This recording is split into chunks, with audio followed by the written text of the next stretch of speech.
up, everybody? Welcome to another episode of the Viall Files. I'm your host, Nick, joined by Rochelle and special guest Lauren Zima to help us recap episode 3 of Listen to Your Heart, presented by The Bachelor. Listen to Nick Viall. I have a lot of, honestly, I have a lot of thoughts about this episode. I was confused a little bit by some of it. Maybe you can offer some insight being the lover of the host of the show.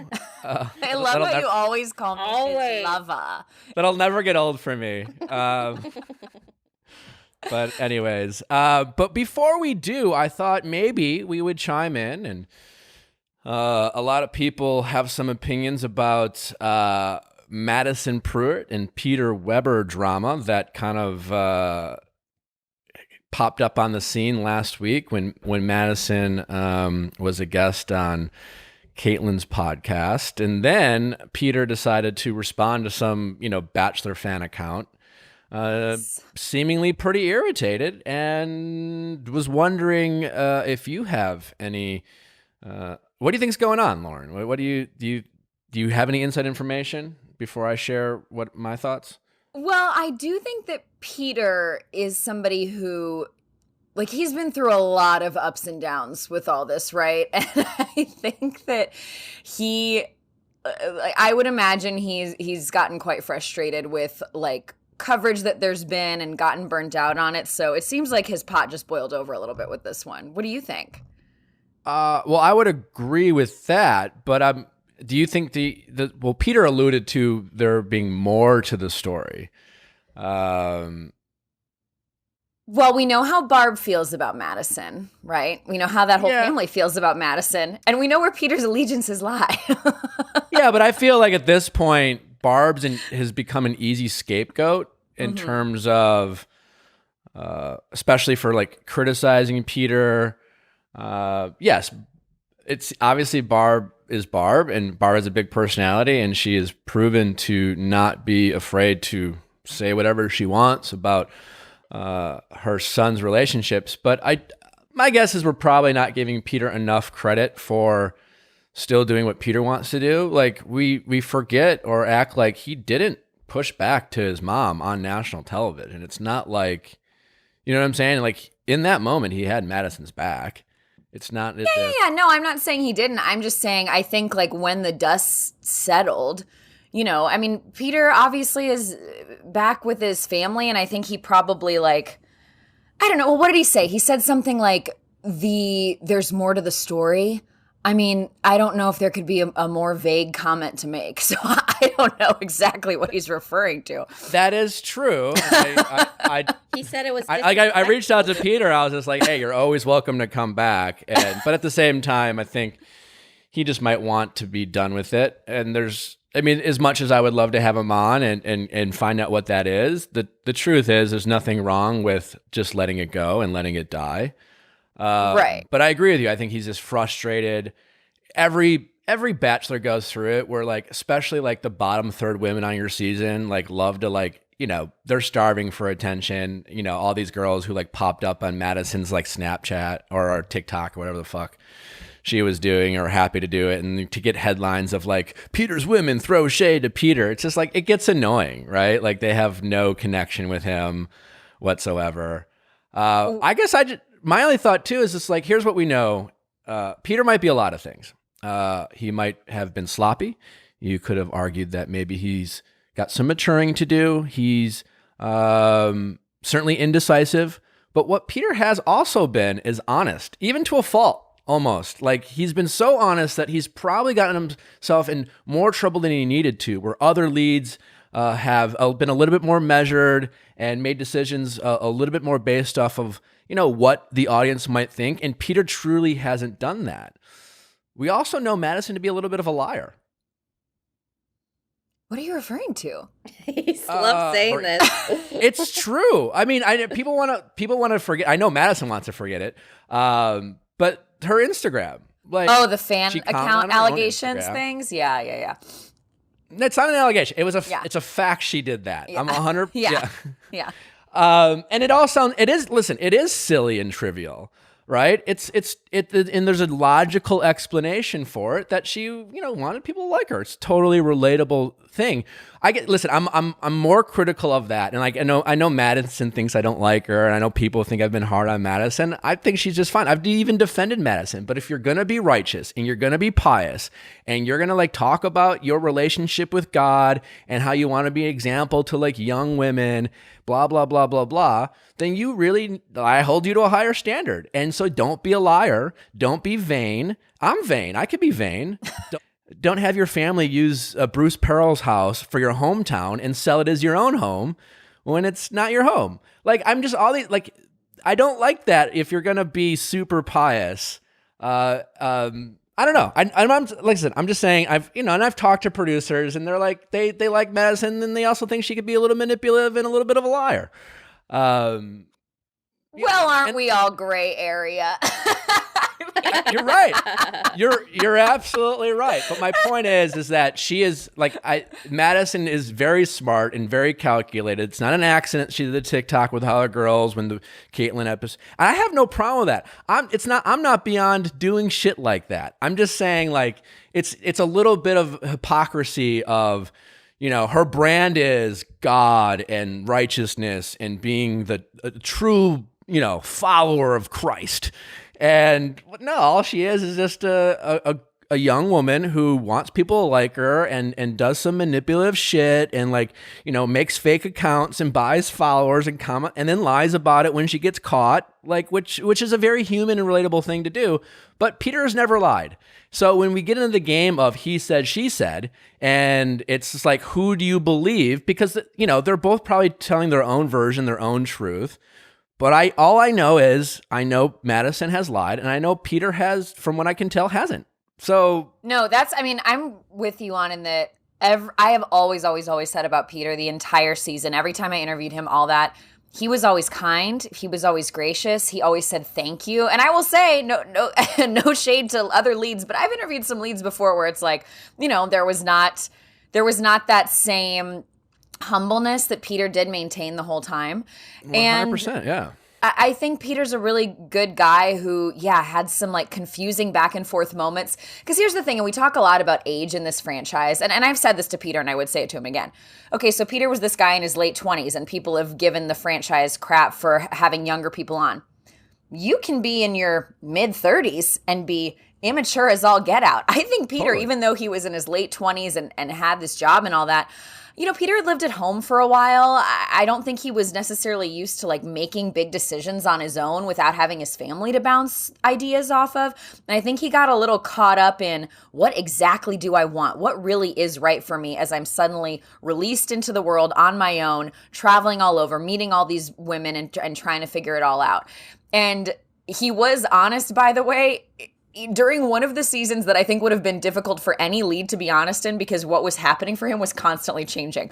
I felt like, now that I look back at some interviews, I feel like he was trying to be honest, but he was like, what do I say? Because I don't even know what's going on, Yeah, no, I mean, that's been Peter's kind of biggest fault is sometimes his honesty. And, don't people say that he kind of is fudging the details about Kelly and the Super Bowl and that whole timeline? What basing this off of what? That they met? And when he was talking to Madison, that whole thing is a little bit iffy.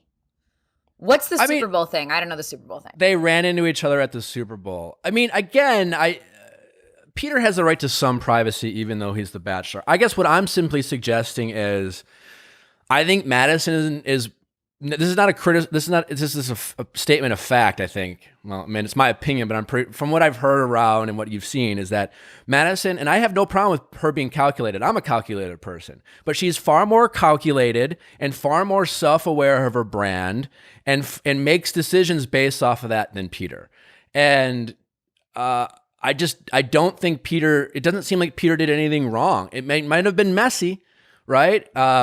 I just don't think Madison is as, and this is in the critic. I mean, I hope that Madison is the less polished and less sweet. I just think she wants people to believe a certain thing, and that comes across. For me, what I don't like is the righteousness of it all.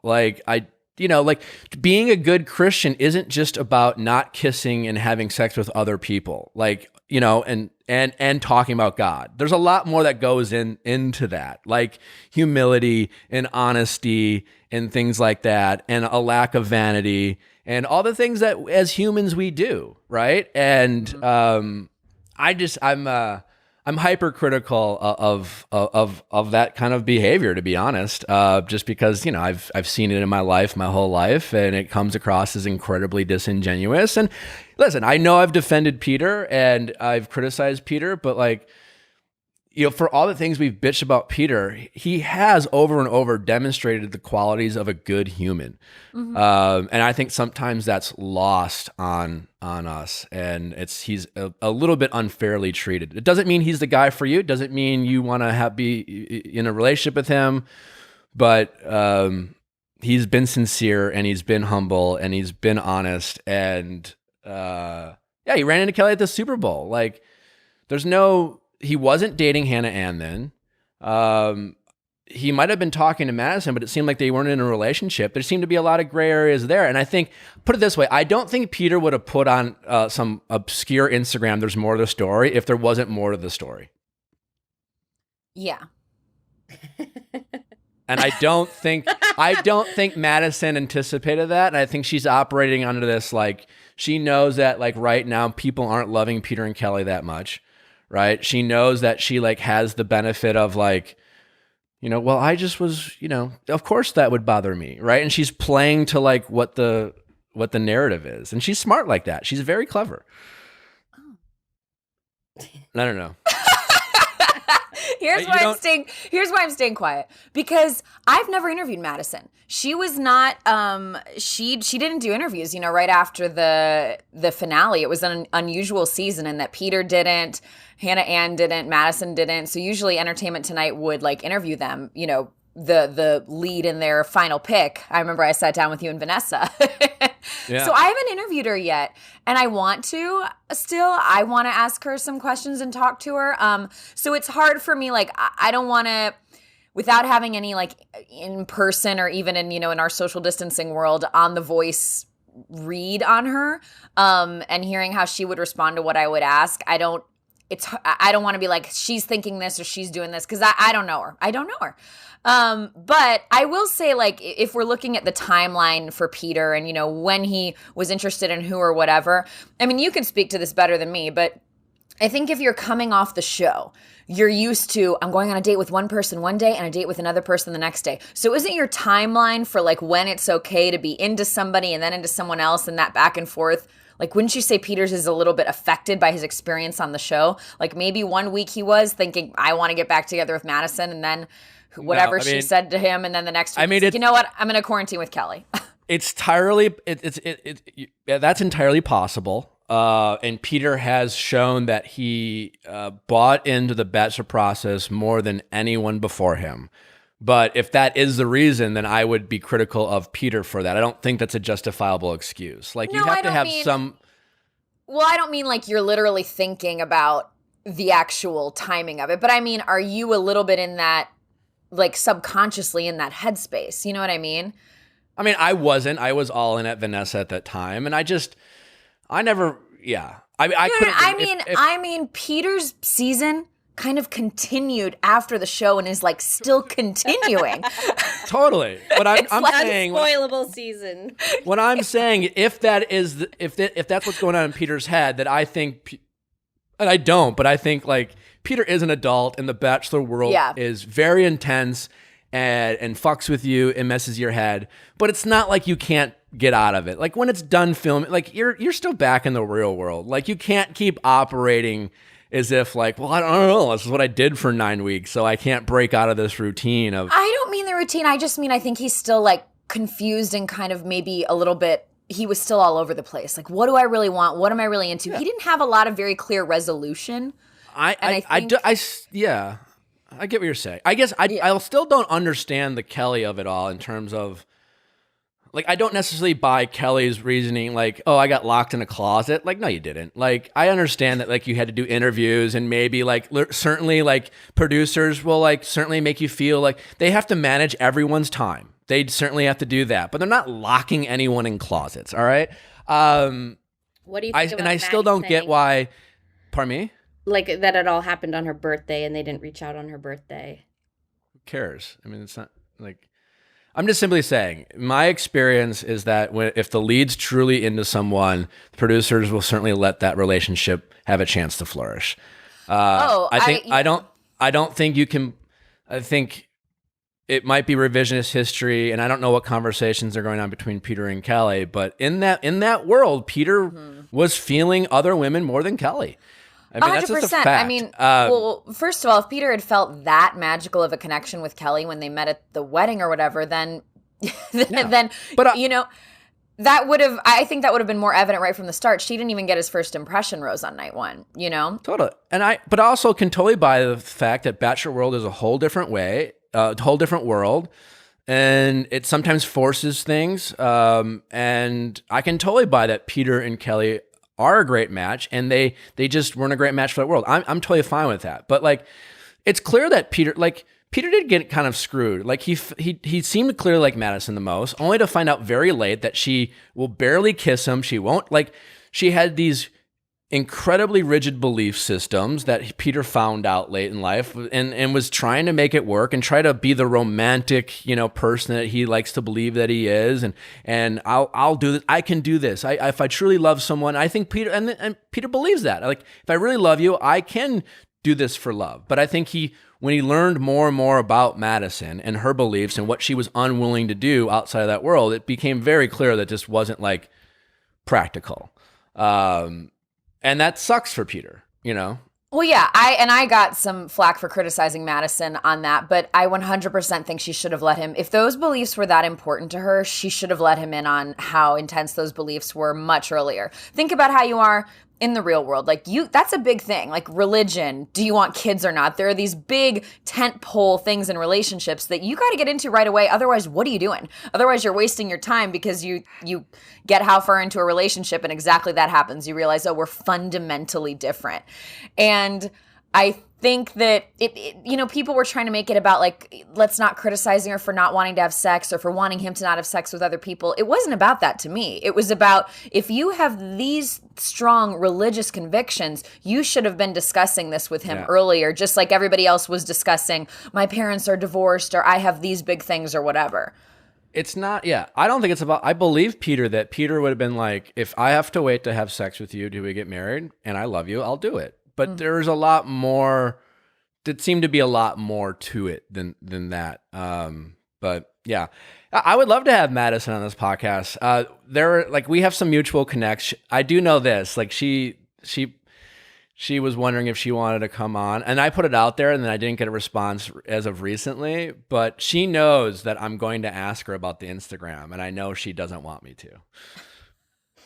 I know, in fact, she wants it to go away, and I'm just like, you don't? No, I'm sorry. Like, I want her to admit it. And listen, I've reached out to friends when I posted something and been like, hey, do me a favor. Can you comment on this? Can you like, yeah, we've all done that. People do it. It's fine. But I just don't be righteous and a liar at the same time. I have a problem with that. So I would love to have her on. What do you think about Peter and Kelly at this point? Great. Be good for them. I mean, like, I'm glad that Peter, listen, I think, in all seriousness, like, as someone who was the Bachelor and I have literally nothing to show for it, I'm happy that Peter likes Kelly. They seem to be getting along. They're clearly spending a ton of time as a result, maybe, of the times that we're in. And I fucking hope it works out for them. Like, that's still a love story from Bachelor Nation. And like, yeah, it's not traditional. And, you know, people watched the show and felt like, oh, we didn't get to see it on TV, but so what? Like, I truly am happy for them, and I hope it works out. And if it doesn't, like, good for him. Like, I don't. Right. Yeah. I mean, how it went down seems like there's a lot of, like, it doesn't make a lot of sense and some questions, but like, that's fine. Whatever. That's just as a fan, but as a person, I'm happy for them, and I know as a person, as a former lead, I do think Peter has taken some unfair criticism, because it's just easy to it's easy to do right now. Well, I also think, like, there's certain people on social media who are like very loud, you know, and who are very if you have a certain type of fan, they can be very loud and very aggressive and like so I don't know. I think that sometimes it might seem like one person has all this support, but really it's just because there's this really loud group over here, you know? And I'm with you on the show 100%. If you have real interest in somebody, like from every, you know, interview I've ever done with leads, when I've interviewed producers, executives, all that, at the end of the day, it works for the show if there's a love story in the end. So they want to foster those real connections. Right. It would not work if every single season the lead ended up with nobody, things didn't work out. They want to foster those real relationships. So I don't think that they would be putting to the side a true connection.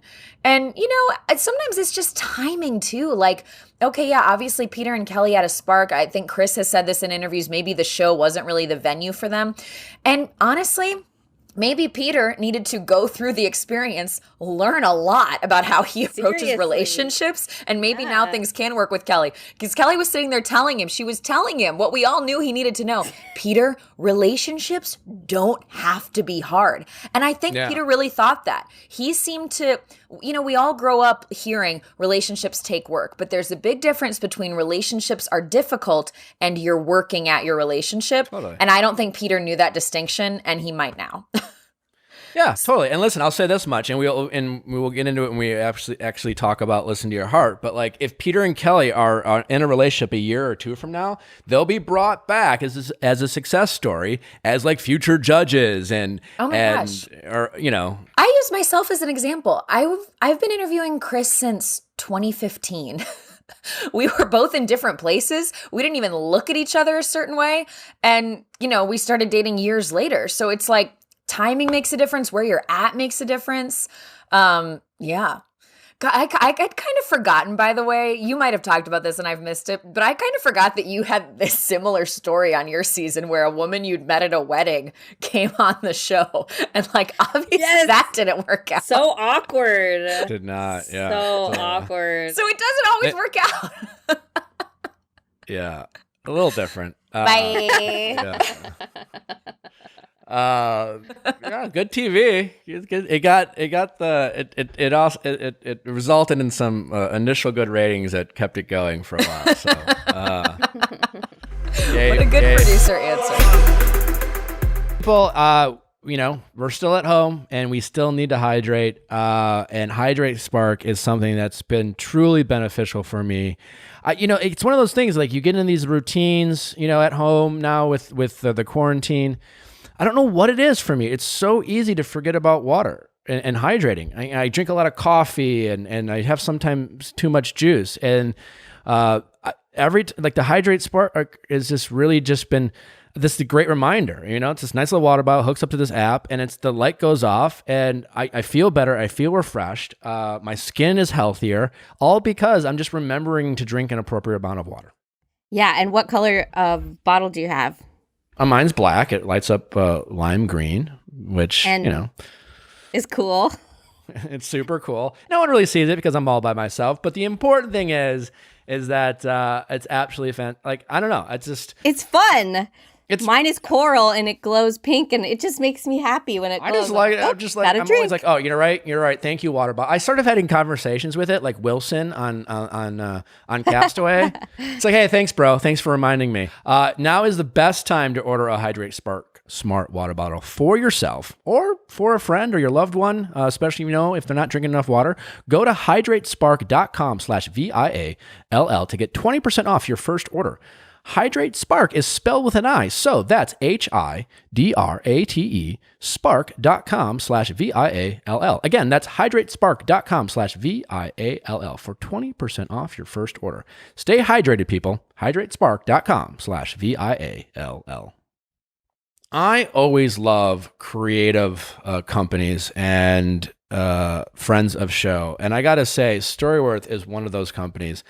We have loved ones in our lives. I've said this before. One of my favorite pastimes as a kid is to have my family get together, my aunts and uncles with my parents, and tell stories about their childhood. And even more fascinating is when I hear my grandparents, or even I've gone to my friend's house and you hear their grandparents tell stories. Those are always some of the best stories you hear. And sometimes we forget about that. And it would so great to have those collected into something that we can have forever, and Storyworth is making that possible.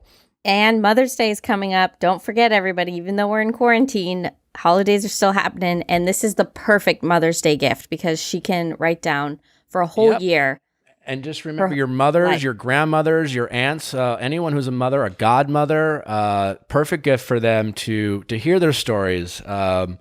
We always, one of those things we sometimes don't appreciate until it's too late in terms of capturing history in the past, especially as it relates to our loved ones and our families. So it's such a neat little thing. They, prompt these people with topics and ideas to share stories, and they put it in a perfect little book for you to have, maybe for your kids.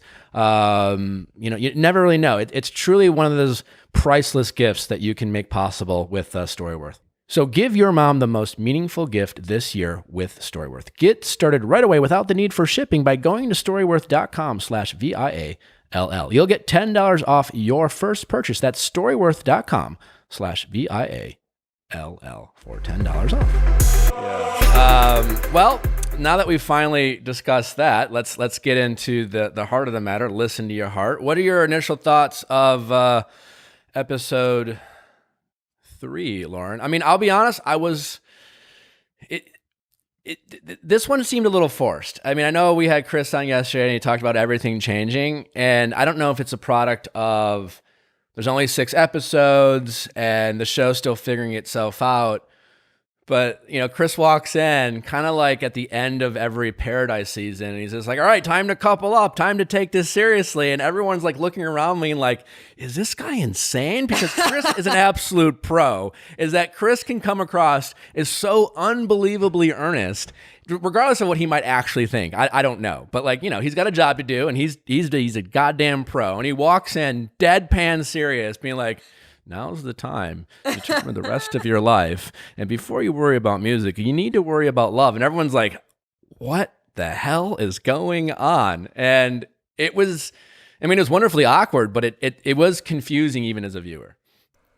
It did feel quick. I'm with you on that. Maybe it was the number of episodes that, this show was happening in, because I don't know how much they were filming before he came in and said that. I don't know the timing on that.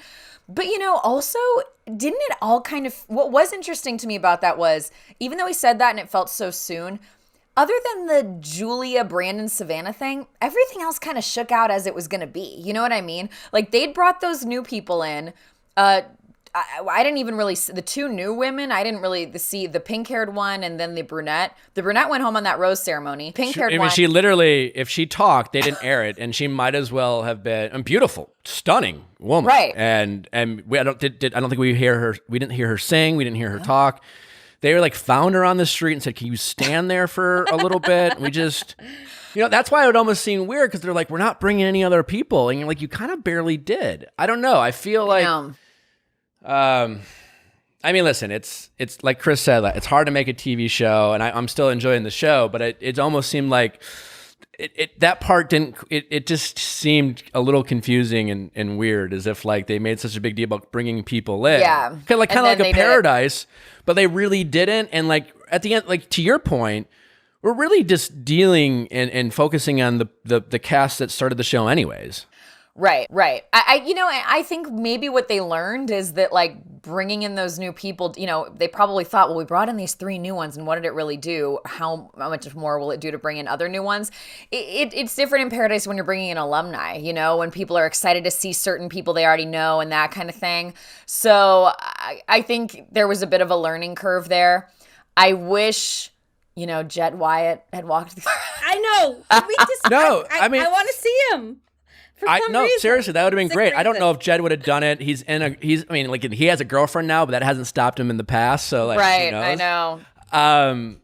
But even if it wasn't a Jed, right? I wonder if the producers looking back and watching the show now, and I do think maybe what the show could be missing are anchors, people that recognize that it would be kind of cool, even though it is a show about music. It would have been kind of cool for an alumni who doesn't play music to come in and see because let's be honest, all these people who are playing music, they even said they're not used to dating other musicians, right? So it's not as if just because you play music, it's a bad idea.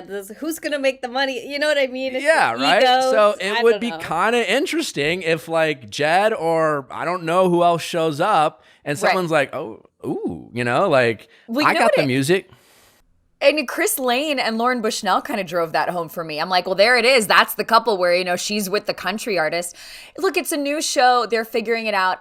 What I hope happens, and I don't know what will happen now because of the quarantine life, but I think, I really like this show.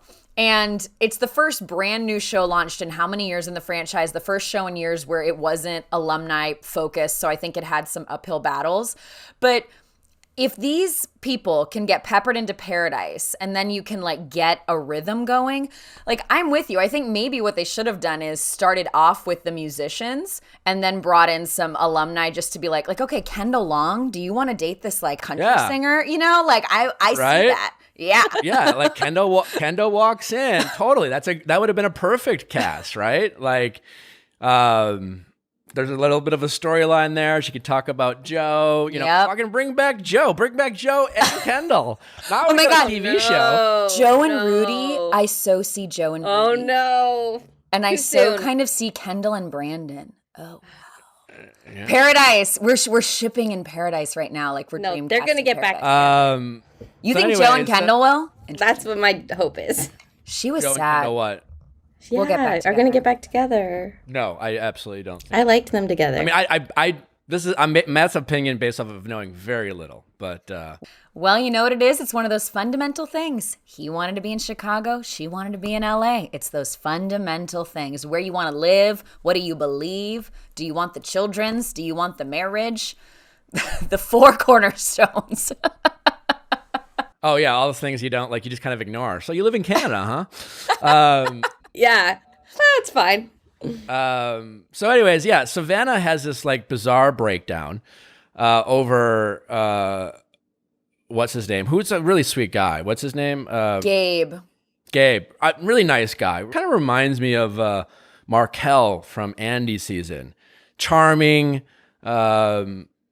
not a musician. Markel was a lot of people want him to be the first Black Bachelor. And he's a great guy. Good looking, charming, cool guy. He never went there emotionally with Andy. He had a hard time opening up that way. Yeah, Gabe, very cute. Very cute.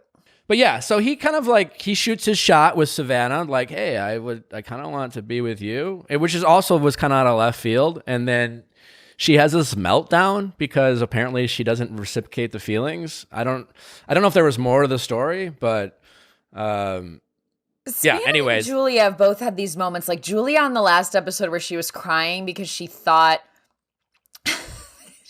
she was allegedly crying over Sheridan on the last episode that he wasn't gonna, that Brandon was gonna give her his rose and Sheridan was gonna be so heartbroken, and then now Savannah is crying over Gabe. I do think you see that musicians are emotional. There is a smart choice here in bringing in these artistes who are these emotional human beings, So we've got some kinks to work out. But yeah, I mean, Savannah having a full please turn the cameras off breakdown over hurting Gabe's feelings was rather wild.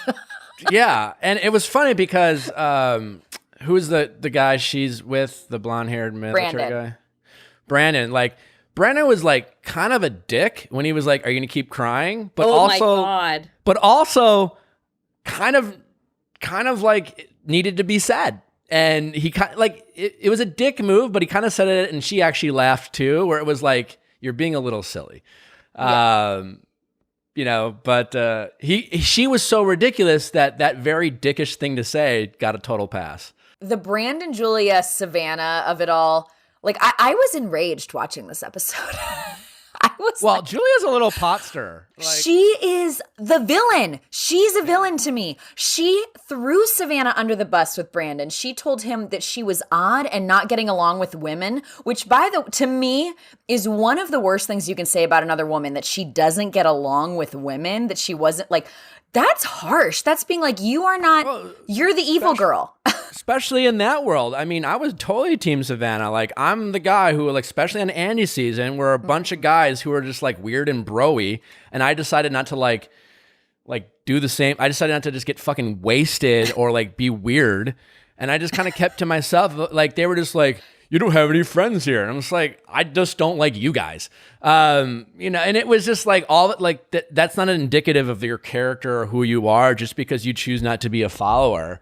Well, and I also don't even think that was true with Savannah. I saw her getting along with people. I think, to me, Julia... Well, exactly. I mean, I had friends on Andy's season where it was just like, Markel, JJ, even talked to Josh at the time. I'm like, I'm just not a follower. You know? You were talking about liars. I think Julia's at the point of lying. Julia then told Savannah, then said that Savannah was, being fake in her relationship with Brandon. Julia sitting here right now, she's telling Savannah, well, yeah, I didn't think it was fair, to you and Sheridan to like not tell you the truth. Yet she was the one taking Sheridan's rose, acting like she was so happy to be with him when she was telling the camera she was, quote, crazy about Brandon. I'm like, you're the one who's lying to this poor, naive, long-haired man. And she's so afraid about and then she's like accusing Brandon of like manipulating. The only one manipulating anyone is she's this manipulating. Sheridan is this like basically a little pet that follows her around and so naive, and she is just manipulating the crap out of him. And like she went from like focused on Brandon and Savannah. I keep calling her a Savannah villain. And then when she goes on and performs, she like turns it on. She has a clear focus. She's performing, and like good for her. And she's like selling the relationship with Sheridan, which she has zero feelings for. Why do you think she's a secret villain? I feel like she's just a villain. Well, because I think she's a person. I think she was a secret villain in the house, because I don't think she wasn't a person who was like going around saying this stuff to everybody. She was just saying it to Savannah, saying it to Brandon. So I think she comes across in the house overall like a girl's girl, and she's friends with everybody, and she's beautiful and like appears to be kind to Sheridan. I guess secret villain.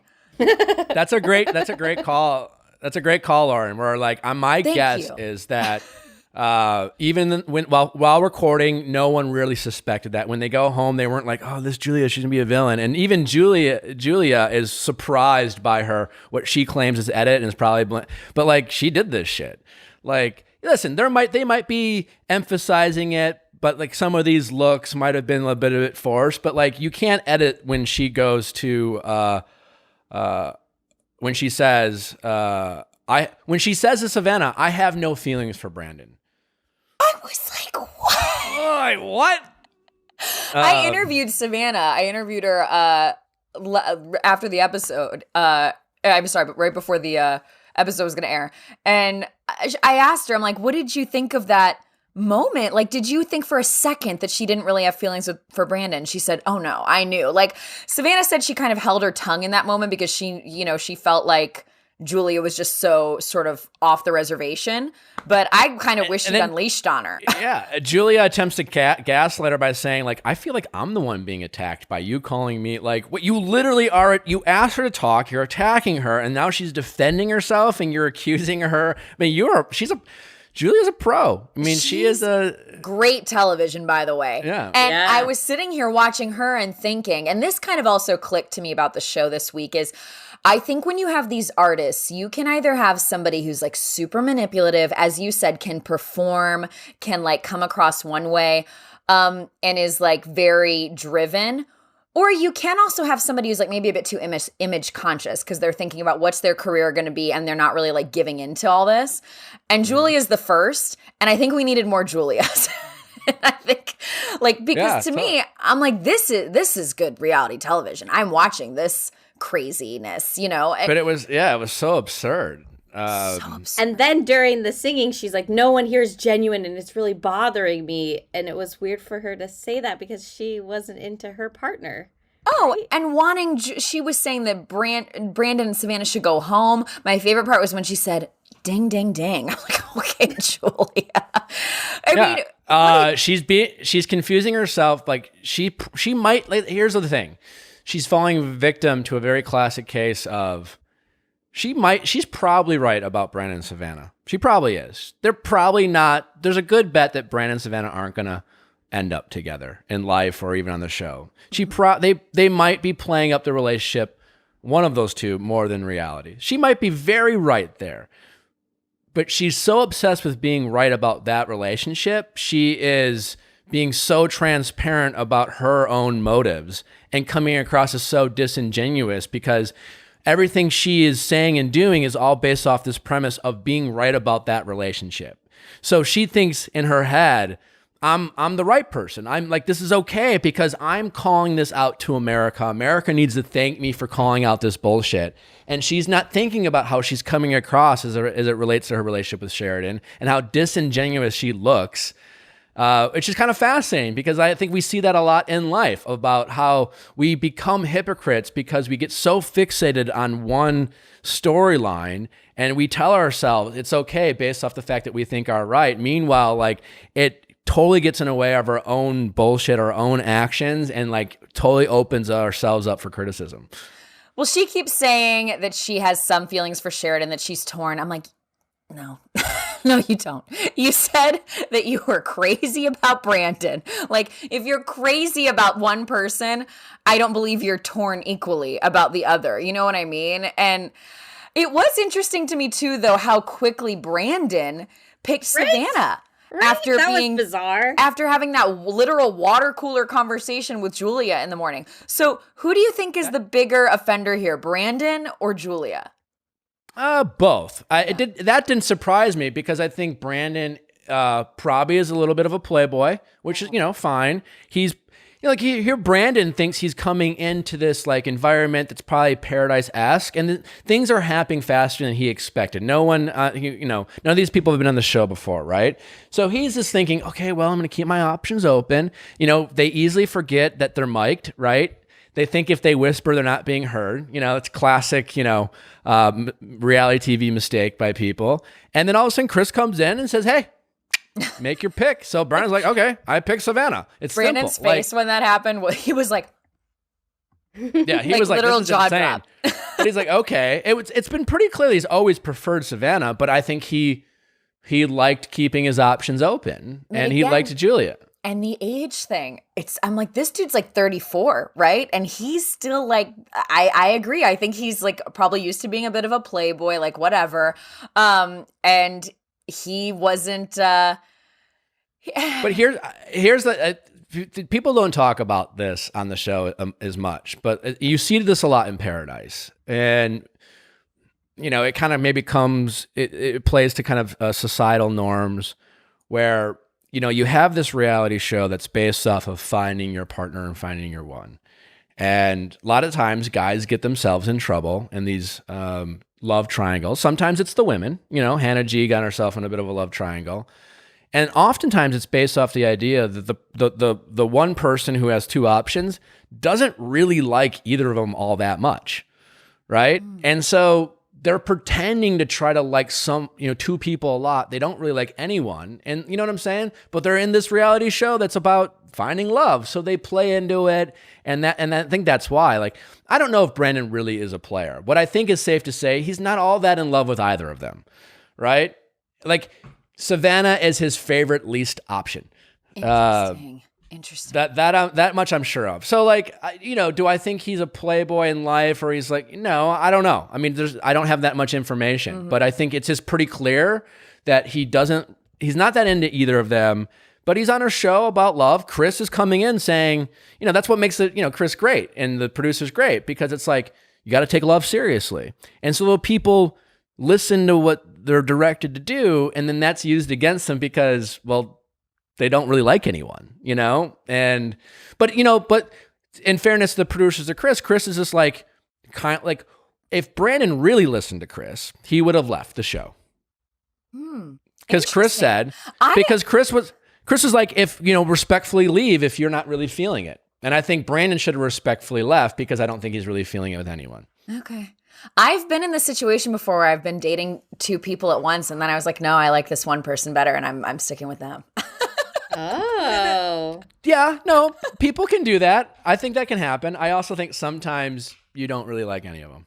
I think it's my case with Brandon. Well, interesting. Maybe that is. Tell me what you think, Lauren. Maybe that's the difference between men and women. Because I mentioned you pointed out Hannah G. Yeah, and G, then she went right? with Dylan. And now she's engaged to Dylan. Maybe. I think guys definitely do that more, but I don't know. But well, and that's a good point too, because it's not like I've done that a bunch. I've done it like I don't know, twice I can think of, like when I was dating two people at once. I'm like, okay, and you got to be honest with both people and be like, oh, I'm kind of still dating around. And yeah, maybe that's a thing for males and females. God, we are figuring out so much here today. Well, and that's what I do still love about this show is that it still plays into societal norms. Mm-hmm. Like it plays into relationships and how things happen in the real world, even when it's not including music and a staged environment. It's still very like relatable in terms of social dynamics. And that's what I really enjoyed about this episode. So yeah. So now we have the performances. Everyone's prepping for the big performance. Who are your favorites and who are your least favorites? Well, I think Natasha can really sing. That was crazy. Like she can really belt, right? Yes. I will say that my favorite in terms of the way I like to watch The Bachelor, which is like cringy and horrifying, was probably the Becca Danny I'm not gonna kiss you of it all, which was wild. What did you think? Here's what I thought. I thought Becca was Rudy for 3/4 of the episode. I forgot they were. I was just like, oh, Rudy's dating this guy. They kind of look alike, yeah. Yeah. I mean, it was kind of funny that I loved her honesty about like, well, we kissed and now we have to work it out. And I give her credit. Again, it's so easy in that world to fake your feelings to stay, and she didn't, and I give her credit for that. He's a handsome guy. He kind of looks like Dylan, by the way. I did not think it was fair that he went in for kisses with her multiple times during the performance. Like, she had said to him, it takes me longer. I'm not like really there yet. And I thought to put her on the spot and like try to go in for the kiss in front of the judges was not a cool move, if I'm being honest. Yeah, I get your point. But they were, but I know he was also trying to be like, let's put on a good performance. And maybe he was more in that mode of we're performing, we're like selling a love song here. But it was, I mean, she was literally moving her mouth. Like she was like to get away. Like wild.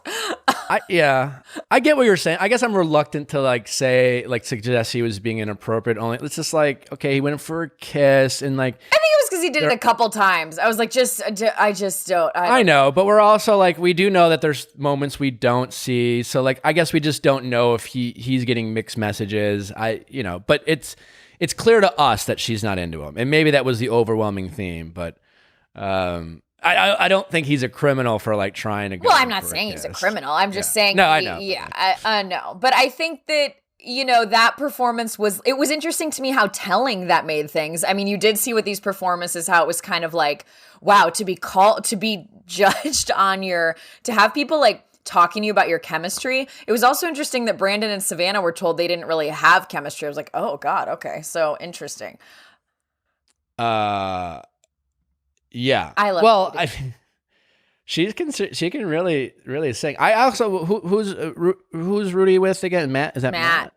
Yeah.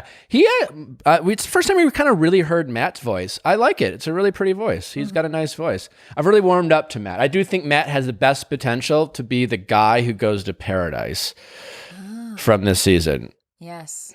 No, he's taken a turn for the better after his comment in the beginning about how he was going to, quote, circle back with Rudy.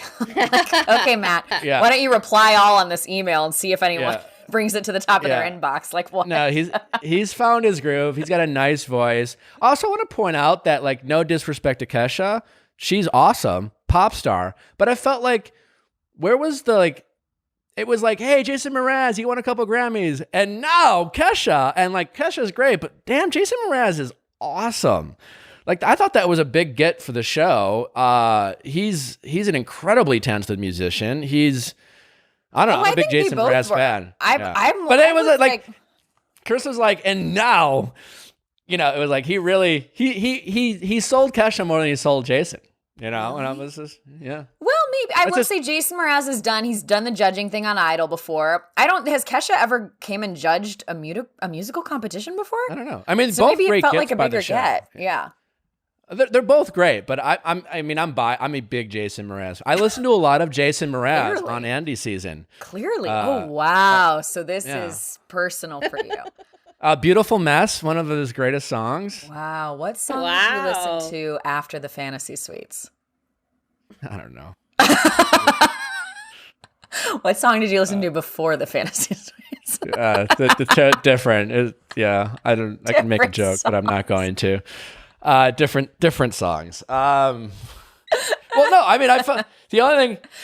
Listen, I've said this before. I had a great time with Andy, and I just knew because Josh's was after mine, and I knew, just knew, you know, I knew. I didn't know she was going to pick him, but I knew that she was going to figure out whether she should or not, you know. And that was a wild experience to know that. Wow. And yours. This is so dark. Great. No, I'm not. You know. Yeah. Yo. I think Chris and what's her name? I'm sorry, and I apologize. I'm still learning. I'm still learning characters, but Brie? The best performances were Chris and Brie. Right? Mm-hmm. I think they're the it couple. I think they're the ones that are going to get the tour.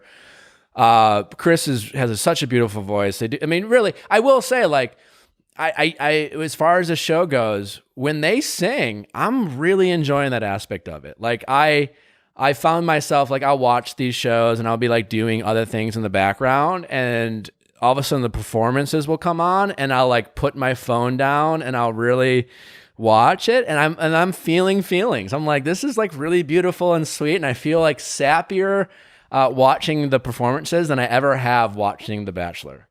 Interesting. Wow. I will say, you know, for me, I'm like, it's also been interesting to see who becomes more attractive once they start singing, you know, like, it's like when somebody has an accent and you're like, oh, that like upped your attractiveness level. I think that when someone can suddenly belt out, you're like, ooh, that gives like a new realm of sexy. Rochelle, were you feeling that? Was that just me? I like, who are you thinking of? I like Ryan. To me is sexy when he sings, like sexier when he sings. I thought Brandon was sexier when he sang. I wasn't really. Oh yeah, into Brandon's definitely sexier when he sings. Yeah, and they all play. All the guys play instruments. It doesn't seem like the girls do much of playing the instruments. But they're jamming. I know nothing about music, but I felt like Ryan killed it in the John Mayer sing along, whatever. And this was not a strong performance from him. And it even felt like Kesha was like, when he started. Does he like Natasha though? Because I don't think he does. And I think he's like weirded out by her. I agree, but I don't think that affects his singing. Well, I think they have very different styles. She's this big belter, right? And I don't know if he is. It was also really interesting to see what arrangements they came up with. And like, I thought that was a smart choice to have them come up with the songs together. Also because how hard is it to, you know, to work with someone you're dating and like that? So that like, is it going to work well? Is it not? Are you going to mesh well? Like that was interesting to me. I'm actually a big believer, you know, hence I literally shat where I ate and started dating someone I was interviewing. But, yeah, you know, you did. You have like, when you have that commonality, it can really kind of make or break your relationship. But I felt like Ryan just got like kind of swallowed up by Natasha with that. And they also literally swallow each other's faces when they kiss. I cannot watch Ryan gross. kiss people. It's so gross. Yeah, Ryan's not they're not into each other. This is all for show. They might be the most disingenuous. So glad we got the proper usage of disingenuous on this show. We're also getting a lot less usage of the word like, which I've been appreciating. That's true. Well, I'm not one to criticize. So who do you think is really I mean, I'm with you on Chris and Bree. I think they're really into each other. They seem to be two people who legitimately, for like what the premise of the show is, which is I've had a hard time finding love and I need to find it, like that is them. Yeah. And they're the classic, they're that classic couple, like, Jade and Tanner. Jade and Tanner, they got no airtime, because it was like, okay, we're in love and we're not part of drama. We're not confused. We're not in each love triangle. We're just like, we just like each other. So they'll really focus on Chris and Bree towards the end. And there's no way they're not the couple that wins the tour. I'm fascinated to see what happens with Sheridan and Julia, because I will give, as much as Julia truly incensed me this episode, I was kind of wondering, are they like a Carly and Evan where maybe she's not into him? Maybe she thought she was into this other dude, and then he's just like such a genuine guy that she will realize what she has right in front of her? Ooh. You think no? Carly's I'll just say Carly seems to be a much better person because she was not a villain. Julia's the secret villain. Yeah. Yeah. I'm reluctant. I don't want to. She might be the villain, but I don't like suggesting that we know who Julia is as a person. And Carly's I said fine, on TV. Carly's no saint, and I've heard lots of rumors about other things that we won't get into. But what? About Carly? Well, more, anyways, I'll tell you after. Have you not heard this stuff? I don't know, man. I'll tell you later. It's not, yeah, anyways. Okay. Wow. Okay. Anyways, what about, I think Jamie and Trevor could be the final couple too. You don't think, Lauren? No, actually, I was just going to say, let me know what you think, Lauren, but I think, I'm surprised how disinterested I am in that couple this episode. Yeah, they sort of disappeared, right? They were like the story, and now they're. I think Trevor's real low key. I do. Like he's just really almost like too low key for reality TV to me because, like, try to think of something Trevor's actually said or done on camera. And I can't think of anything. Jamie, I'm like, she's rolling around on the floor. She's freaking out. Jamie's so hard on herself. The comments she makes about her own life, she's like, I just want something to go right for once. I'm so afraid. I'm so, she is telling us her emotions and feelings. I've not like heard from Trevor.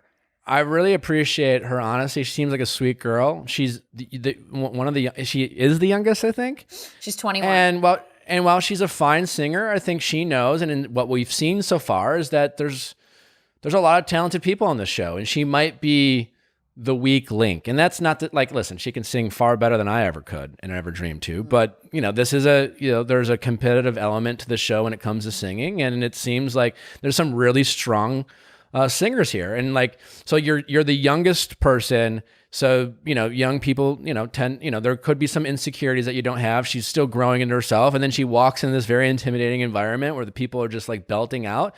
I appreciate her honesty and her vulnerability to own that it has been good TV. And I applaud her for just kind of saying that, because other people would, there's a lot of other people who would pretend to be delusional about it and look even crazy. And she doesn't look crazy. She just looks sweet and vulnerable. I love the Kesha moment about self-love and giving her encouragement. I thought that was all great. But when Jamie told Trevor, and it was last episode, but when she told him, I have never been in a healthy relationship, so I don't have anything to go off of, I was blown away by that level of insight at 21, and who isn't in that place at 21. Most of us are. Yeah. That awareness was really powerful. I really enjoy that. Like Jamie's been, she's been a better she's been great in that respect. And she's, if I'm Jamie, I'm really, people, you gotta like Jamie for all those things. She's that perfect combination of messy and self-aware, but like relatable. And I think, I'm missing like a wackadoo on this show. Like a Corinne, a Demi, the kind of character where they're not really a villain, but like they just do wild stuff. You don't have enough. Again, I think it's a product of there's too much going on and not enough episodes. You got the music thing, you got the love thing. Oh my gosh. It's just like. And we've got like 6 dates an episode. Like, we're not even seeing them get the date cards. I was like, when did Natasha and Ryan get a date card? What's happening? I think honestly, yeah, it is missing that, but how do you fit that in without confusing people and have it be kind of how do you focus on that and give it airtime without focusing on some of the other things. It's just Michael Todd. Yeah. He burned hot and brief. I mean, I would have watched more of him because he's like the Cam. Remember the Cam from Hannah's season? Yeah. Oh, yeah. And Cam was on for how many episodes? And we only got 1 episode of Michael Todd. Yeah, it's. Yeah, I would. No, I totally agree. I think I want this to be a little funnier, and it could have been nice to keep. Is there any woman you could see thriving on Paradise? Jamie. Yeah. I want to see Rudy on Paradise too, if she's not with Matt in the end here. I mean, because like I think they both. It's like they're together, but they could also be great on Paradise. Yeah, I think Jamie's good TV, but I think Jamie fits the profile a little bit more, and I think she has more longevity in that world. Nick, how are you? Can we do a vibe check on you? Why, you worried about me? Well, I mean, this has been like over a month now of the quarantine life. Yeah, how are you? I'm actually doing great. Okay, good. Why are you doing great? I'm fine. What's helping you do great? I'm getting a little over the monotony of it all. I'm a creature of habit, but the routine is a little bit much. The NFL draft was this weekend, so that was a break, although I'm not really happy with what my team has been doing, but what the fuck do I know? I'm a Packer fan. But Chris should probably be happy as a Cowboy fan. On paper, it seems to be an exciting draft for him. I really liked seeing all of their houses. Yeah. And you know what? It's probably their actual houses. None of them went to their agent houses, so they looked more wealthy. No, and I liked seeing the coaches and all that. I was like, wow, look at all these man caves that could really use some decorating help. Right. But I'm all right. You know, I'm keeping in contact with friends via FaceTime, and there's people are out there. People are hungry for love, and it's been are you doing a lot of dating? I'm connecting with people as often as I would without coronavirus. Powerful stuff. Again, I mean, different, not physically, but I'm a strong believer that this is I think there's going to be a ton of quarantine love stories and divorces. As a result, there's going to be a bunch of people who realize I really fucking hate you. Wow. Having been stuck in a house with you, and let's just get divorced. And there's going to be a ton of stories of I met him on whatever dating app, and we talked every day for weeks, and like look, some of them will burn out when they meet in person, and there will be a lot of people who really connected because they spent the beginning part of the relationship communicating, talking, getting to know each other. Maybe there was like some sexting and whatever, but like took the pressure out of the physical hooking up right away. People are literally forced to have these conversations and get excited about someone. I think it goes back to some of the dating aspects that we've lost a little bit over the years with the abundance of choice of going out there. And I honestly think from a love life standpoint, I think there's going to be some nice stories that come of it. Not necessarily for me, but for people in general. I think it could be for you. Well, see, I really wanted 2020 to be my year, It could be. I'm surprised by how much this has affected me. Like, I'm kind of over a hump now, but in the first few weeks of this, I was like mentally and emotionally a little off. I was like real stressed out. I was the opposite. I actually was surprisingly thriving early on. Because one, I don't think, sadly, my life wasn't too much different than how quarantine made it, in the sense that I spent a lot of time alone. I was fortunate enough to still, like, for the most part, work-wise, still remain just as busy without, as Rochelle pointed out, the burden of commuting in LA. So like the first 3 weeks, I was like, oh, I haven't had anxiety and whatever. And what I thought to myself is I think single people, a lot of the anxiety they get about life, especially as it relates to their relationship status, is FOMO. You know, the fear like that, like you go on Instagram, you're seeing people have fun. You don't really even want to go out, but it's Saturday night and you feel like you should be going out. So you feel this FOMO. But now because no one's out, you don't feel it. And that's kind of a burden off your shoulders. But like last week, I was just like, felt a little bit lull. I felt a little bit lonely. It was just like, oh God, this is like, it got a little much. But you know, all in all, I'm doing well. And I'm thankful for the position I'm currently in and trying to make the most of it. And you've been making hilarious comedy moments, and I'm grateful for them. Thank you. Yeah, I'm trying to come up. I feel like I've hit a bit of a creative in the past couple days when I'm trying to come up with some new stuff. I don't know, whatever. But yeah, that's been fun. I mean, I've had time to be creative, and that's always fun. I am trying to make the most of the situation we're in. And it's all we can try to do. Yes, sir.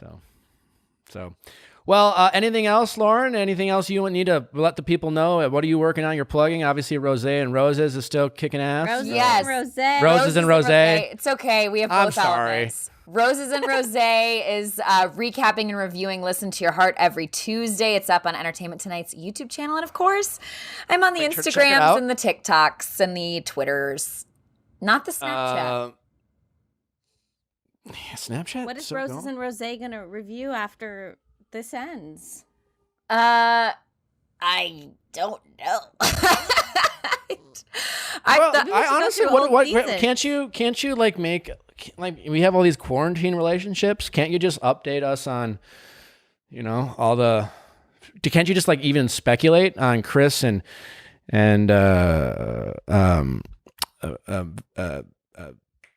Bree? Victoria, Chris and Victoria. Oh, that Chris. God, we have so many Chris's now, you know? Anna and Tyler, you know, Peter and Kelly, you know. I might do Roses and Rosé on, there are other reality shows I love, like 90 Day Fiancé. I might do old episodes or like old seasons of Bachelor or Bachelorette. I've thought about that. Maybe I never did Andy's season. There we go. Yeah.